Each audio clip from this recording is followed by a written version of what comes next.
आज के इस वीडियो में हम यह जानेंगे कि हाई वोल्टेज लाइन पर एसीबी को क्यों नहीं लगाया जाता। जब भी हम हाई वोल्टेज की बात करते हैं तो या तो वहां पर वीसीबी को लगाया जाता है, इसके अलावा वहां पर कभी OCB, SF6 circuit breaker, ABCB इस तरीके के अलग ब्रेकर लगाए जाते हैं। वहां एसीबी मतलब एयर सर्किट ब्रेकर नहीं लगाया जाता। तो इसके पीछे क्या रीजन है वही आज हम जान लेंगे। तो बिना ज्यादा देरी करे वीडियो को स्टार्ट कर लेते हैं। दोस्तों वीडियो के स्टार्टिंग में आपको सबसे पहले थोड़ा यह पता होना चाहिए कि आखिरकार एक सर्किट ब्रेकर को लगाया ही क्यों जाता है। तो दोस्तों इसके पीछे का जो जवाब है वो काफी ज्यादा सिंपल है। वो आपको इसके नाम से भी पता चल रहा है। इसका नाम है सर्किट ब्रेकर। मतलब कि हमारी जो ये लाइन है, जैसे ये RYB 3 फेज है और इधर हमने लोड जोड़ रखा है, तो यह जो लाइन है, यह जो सर्किट है पूरा, इस सर्किट को बीच में से ब्रेक करने का काम, बीच में से काटने का काम कौन करता है? वो करता है हमारा सर्किट ब्रेकर। अब दोस्तों सर्किट ब्रेकर के और भी कई सारे फायदे होते हैं, उनको और भी कई रीजन से लगाया जाता है, जैसे कि उसको लगाने से हमें प्रोटेक्शन भी मिल जाती है, वो सब चीजें अलग है। लेकिन सर्किट ब्रेकर का जो मुख्य काम है वो हमको पता चल रहा है इसके नाम से, जो कि है सर्किट को ब्रेक करना। अब दोस्तों एक सवाल आप सभी का मन में आना चाहिए कि अगर सर्किट ब्रेकर का काम सिर्फ सर्किट को ब्रेक करना ही है तो फिर अलग अलग तरीके के सर्किट ब्रेकर क्यों आते हैं? क्यों एसीबी मार्केट में है, क्यों वीसीबी, क्यों ओसीबी, इस तरीके के सर्किट ब्रेकर क्यों होते हैं? तो दोस्तों इसे मैं आपको एक काफी अच्छे प्रैक्टिकल एग्जांपल से समझा सकता हूँ।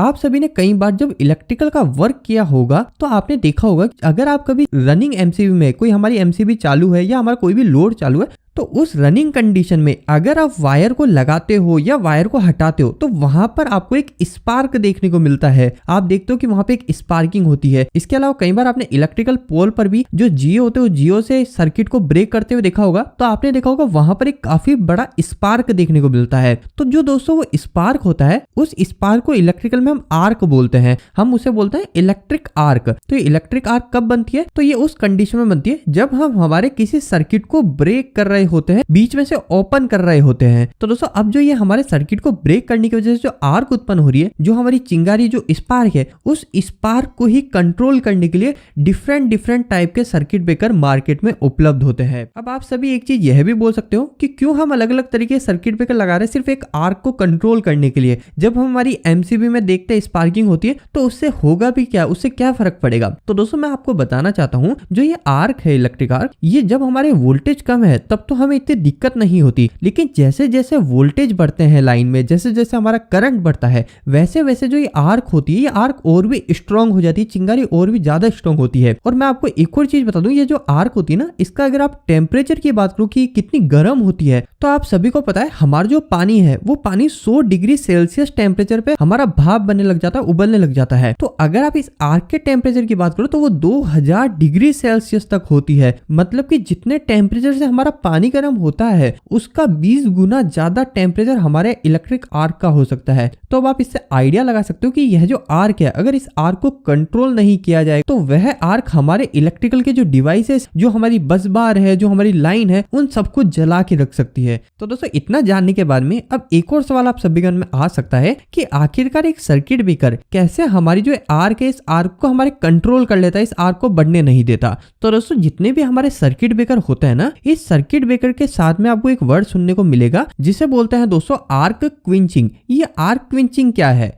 तो आर्क क्विंचिंग का मतलब होता है दोस्तों, हमारी जो आर्क है, जो हमारे स्पार्क जनरेट हो रहा है, उसको क्विंच करना, मतलब उसको हमारे ठंडा करना बोल सकते हो, या उसको खत्म करना, उसका शमन करना, आर्क क्विंचिंग कहलाता है। तो हमारे जितने भी टाइप के सर्किट ब्रेकर होते हैं, इनके सबकी कैपेसिटी होती है किस हद तक हमारे आर्क को क्विंच कर सकती है। और मैं आपको एक और बात बता दूं कि हम जो भी सर्किट ब्रेकर के नाम देख रहे हैं, जब हम एसीबी की बात करते हैं, वीसीबी, ओसीबी, इसके अलावा हमारा SF6, इनके नाम से ही हमें पता चल जाता है कि जो ये सर्किट ब्रेकर है, ये हमारे आर्क को किस तरीके से क्विंच करेंगे, किस तरीके से हमारे आर्क को खत्म करेंगे। जैसे कि अगर एसीबी की बात करें, जो हमारी इंडस्ट्री में सबसे ज्यादा उपयोग होती है लो वोल्टेज पर, इसके अंदर दोस्तों कोई भी ऐसी आर्क क्विंचिंग अलग से स्पेशल नहीं होती है। एसीबी के केस में हमारा जो सर्किट ब्रेक होता है वो नॉर्मल हवा में ही हो रहा होता है। लेकिन जब आप वीसीबी की बात करते हो, वीसीबी का इस्तेमाल हम हाई वोल्टेज लाइन में करते हैं, हमारे 66 kV तक वीसीबी का इस्तेमाल किया जाता है। तो वीसीबी को हाई वोल्टेज में इसलिए उपयोग कर लिया जाता है क्योंकि वीसीबी के अंदर जहां पर हमारा सर्किट ब्रेक होगा, वो चैम्बर हमारे हमारा पूरी तरह से वैक्यूम सील्ड होता है, मतलब उस चेंबर में बिल्कुल भी एयर नहीं होती है। इसके अलावा दोस्तों अगर हमारे सर्किट ब्रेकर में और भी ज्यादा हाई वोल्टेज है तो उस केस में हम ओसीबी को लगाते हैं। ओसीबी का मतलब होता है oil circuit breaker. Oil circuit breaker के केस में ये होता है कि जो भी हमारा सर्किट ब्रेक होगा वो हमारा एक ऑयल से भरे हुए चेंबर में होगा। ऐसा इसलिए किया जाता है क्योंकि हमारा जो ऑयल होता है ना दोस्तों, ये ऑयल भी एक तरीके के इंसुलेटर की तरह काम करता है। जैसे हमारे ट्रांसफार्मर के अंदर जो ऑयल उपयोग किया जाता है उस तरीके का ही ऑयल हमारे ओसीबी में उपयोग किया जाता है, ताकि हमारे सर्किट को ब्रेक करते समय किसी भी तरीके के आर्क उत्पन्न नहीं हो। इसके अलावा दोस्तों हमारा एबीसीबी सर्किट ब्रेकर भी इस्तेमाल किया जाता है, जिसकी फुल फॉर्म होती है एयर ब्लास्ट सर्किट ब्रेकर। इसमें एक मोटर लगा दी जाती है और जब हमारा सर्किट ब्रेक होता है तो जो आर्क बनती है उस आर्क को एयर ब्लास्ट की मदद से, मतलब एक सिलेंडर में हमारी एयर भर लेते हैं